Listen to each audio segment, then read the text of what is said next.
आज हम विज्ञान उपचारात्मक शिक्षण कार्य पुस्तिका कक्षा 9 का अध्ययन करेंगे। इसका कार्यपत्रक फर्स्ट आज हम देखेंगे, ठीक है। इसके विषय वस्तु है जीवन की मूलभूत इकाई।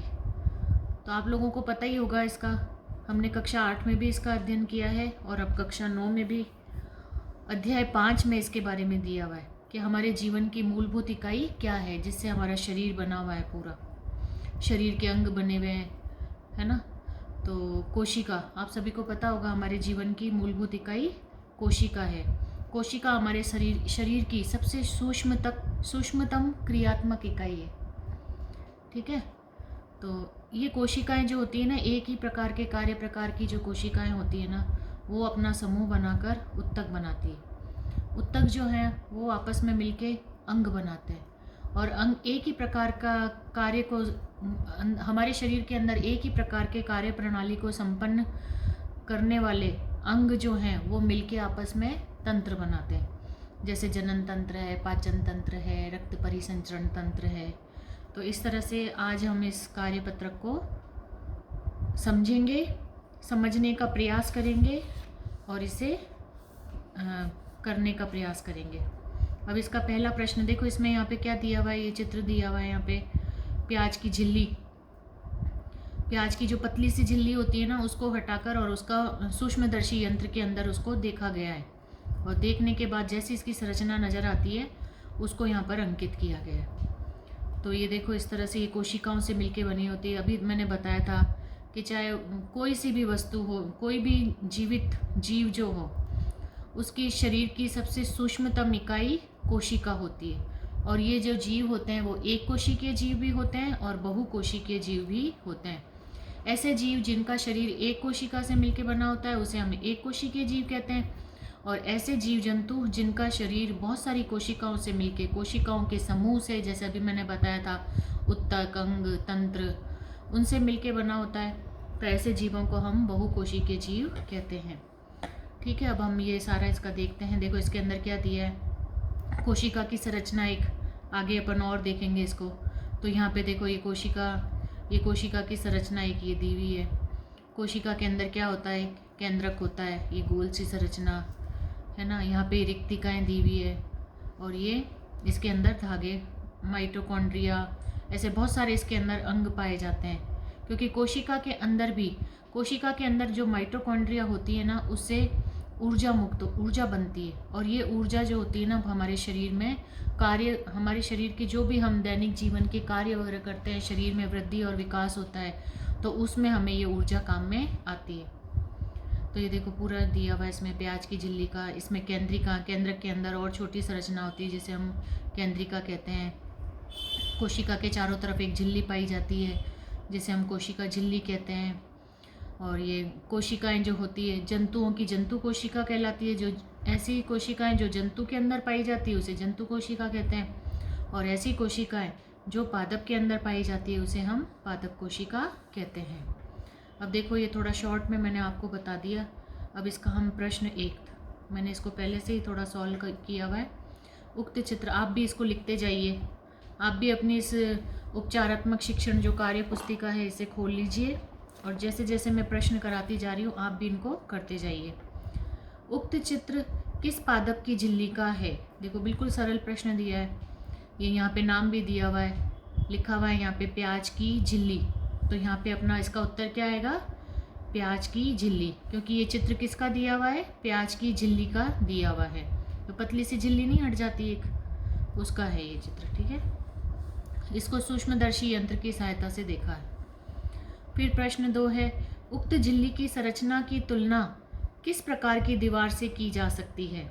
देखो ये आपको चित्र किस तरह से, ये जो कोशिकाएं किस तरह से दिखाई दे रही है, जैसे एक कोशिका को अगर अपन देखते हैं तो ये एक ईंट के समान दिखाई दे रही है ना। जैसे ईंटें जुड़ी हुई है आपस में, एक से एक ईंट जुड़ी हुई है। ये देखो इधर भी एक ईंट, इधर भी ये ईंट, है ना। तो इसकी संरचना हम, मतलब इसकी तुलना हम किससे, और ये ईंटें आपस में मिलके, आपको पता है कि जब हम ईंटों को, जैसे ये मजदूर वगैरह होते हैं, दीवार बनाने का कार्य किससे करते हैं, ईंटों से करते हैं। ईंटों को आपस में जोड़ते हैं सीमेंट की सहायता से, ठीक है ना। और इनको जोड़ के फिर पूरी क्या बना देते हैं, दीवार। तो इसी तरह से हमारे शरीर के अंदर भी जो कोशिकाएं होती हैं ना, बिल्कुल छोटी छोटी सी होती हैं, जिनको हम आंखों से देख ही नहीं सकते हैं। इसके लिए हमें सूक्ष्मदर्शी यंत्र की आवश्यकता होती है। तो इनको आपस में जोड़ के हमारे शरीर के अंदर जब ये आपस में जुड़ती है तो ये पूरी एक दीवार जैसी बनाती है ना। और उत्तक बनते हैं इससे, उत्तक से फिर क्या बनते हैं, अंग बनते हैं, और अंग से क्या बनते हैं, तंत्र बनते हैं। अलग अलग प्रकार के हमारे शरीर में जो भी कार्य प्रणाली है उसको संपन्न करने के लिए अलग अलग तंत्र पाए जाते हैं। तो ये ईंटों की दीवार आएगा इसका उत्तर।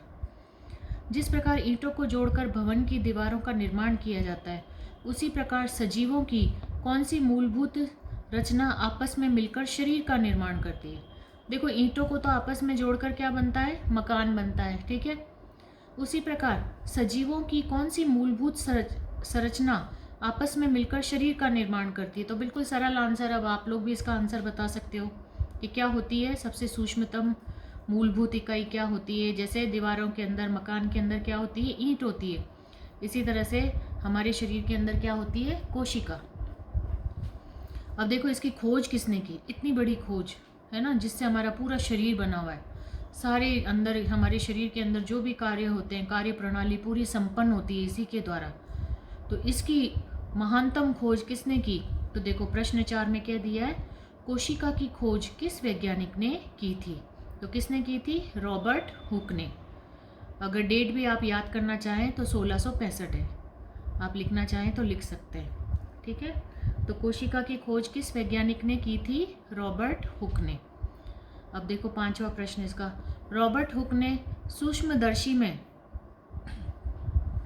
मधुमक्खी के छत्ते के समान संरचनाएं किस पेड़ की छाल में देखी। जैसे मधुमक्खी का छत्ता देखा होगा ना आप लोगों ने, कैसा होता है वो, ये इस तरह से उसकी संरचना होती है, इस तरह से ऐसा ही होता है ना छत्ता, उसमें जिसमें से शहद निकालते हैं, इस तरीके ही होता है, ठीक है। तो ऐसी संरचना ये कह रहे हैं कि रॉबर्ट हुक ने सूक्ष्मदर्शी में मधुमक्खी के छत्ते के समान संरचना। तो ये कोशिकाओं की संरचना भी कैसे होती है, मधुमक्खी के छत्ते के समान होती है। तो इन्होंने किस पेड़ की छाल में देखी थी। तो ये कॉर्क की पतली उसको काटा था। कॉर्क जो होता है ना, एक छाल होती है, उसको काटा था उन्होंने, और उसी में इस संरचना को उन्होंने मधुमक्खी के छत्ते के समान देखा था। अब सेल तो इंग्लिश वर्ड है, ठीक है। अब सेल का हिंदी में अर्थ क्या है, कोशिका, ठीक है। सेल को हिंदी में क्या कहते हैं हम लोग, हमें पता ही है, कोशिका कहते हैं। अब कोशिका को ही अंग्रेजी में क्या कहते हैं, सेल कहते हैं, ठीक है। तो आगे समझ में, प्रश्न 6 का आंसर क्या होगा, कोशिका। अब सजीवों की मूलभूत इकाई को क्या कहते हैं। देखो कितना सरल आंसर है, समझ में आ रहा है ना आप सभी को ये। तो सजीवों की मूलभूत इकाई को हम क्या कहते हैं, कोशिका कहते हैं, ठीक है। आगे ये 7वां वाला प्रश्न भी समझ में, सजीवों की मूलभूत इकाई को क्या कहते हैं। तो सजीवों की मूलभूत इकाई को कोशिका कहते हैं, ठीक है। अब ये 7 प्रश्न है इसके अंदर कार्यपत्रक 1 में।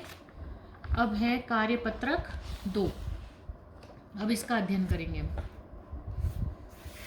अब देखो कार्यपत्रक 2, अब विषय वस्तु वही, जीवन की मूलभूत इकाई।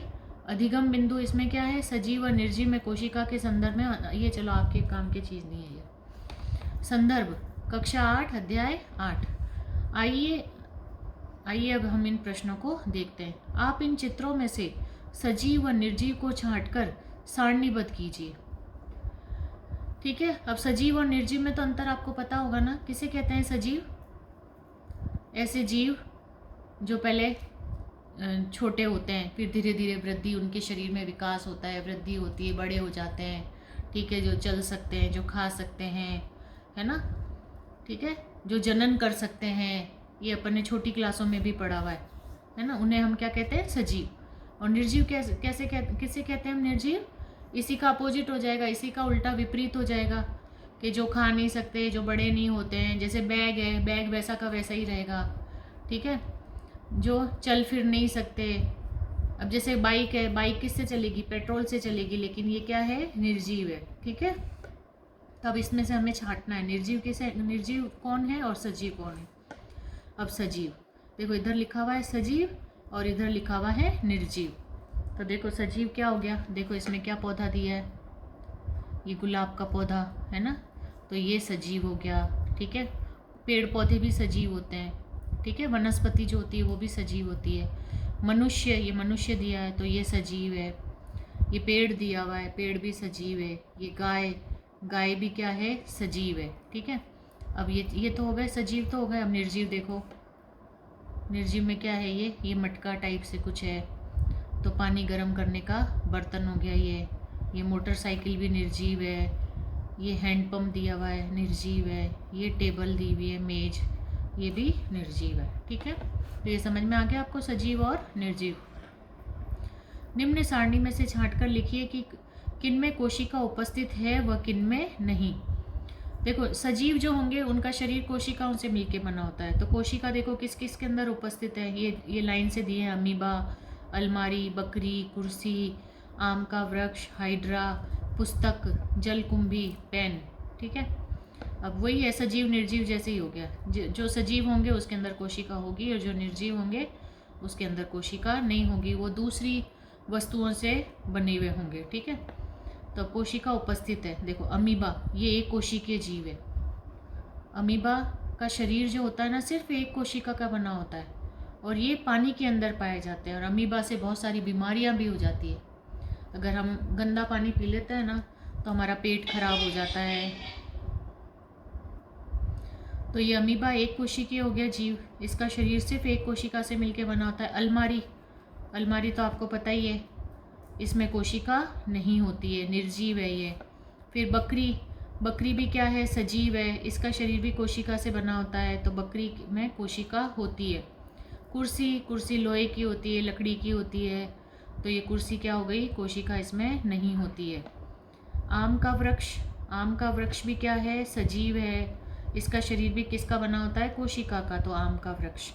फिर ये चौथा दिया है पुस्तक, तो पुस्तक भी क्या है, निर्जीव है, तो इसमें भी कोशिका नहीं होती है। हाइड्रा, हाइड्रा ये जलीय पौधा होता है। ठीक है। तो ये हाइड्रा जो है ये भी क्या है, पौधा है, पानी के अंदर रहता है, तो ये भी, इसका शरीर भी इसमें भी कोशिका होती है। फिर ये क्या दिया, पेन, पेन क्या हो गया, कोशिका अनुपस्थित होती है। फिर दी हुई है जलकुंभी, ये भी पानी के अंदर होती है, पानी में बहुत जल्दी फैलती है और पानी को प्रदूषित भी करती है ये जलकुंभी। तो जलकुंभी भी क्या है, इसमें भी कोशिका होती है। ठीक है। ये आ गया समझ में प्रश्न 2 इसका। अब प्रश्न 3, सजीव व निर्जीव में कोशिका की उपस्थिति के आधार पर अंतर स्पष्ट कीजिए। अब देखो, सजीव, कोशिका के आधार पर अंतर बताना है इसमें, सजीव और निर्जीव में, है ना। कोशिका की उपस्थिति के आधार पर दोनों में अंतर करना है। तो सजीव, तो सजीव में क्या होगा, सजीव में कोशिका उपस्थित होती है, मतलब जो सजीव होंगे उसके अंदर कोशिका होगी, उनके शरीर में कोशिका पाई जाएगी। और निर्जीव जो होंगे उसमें कोशिका अनुपस्थित होती है। तो सजीव और निर्जीव में कोशिका की उपस्थिति के आधार पर अंतर यही है कि सजीव के अंदर कोशिका पाई जाती है और निर्जीव के अंदर कोशिका नहीं पाई जाती है। ठीक है। तो आज अपन ये इतना ही करेंगे। कार्यपत्रक 2 भी हमने कंप्लीट कर दिया है। और आपको मेरा वीडियो कैसा लगा ये आप कमेंट के द्वारा बताना, और आप लाइक, शेयर और सब्सक्राइब ज़रूर करना। धन्यवाद।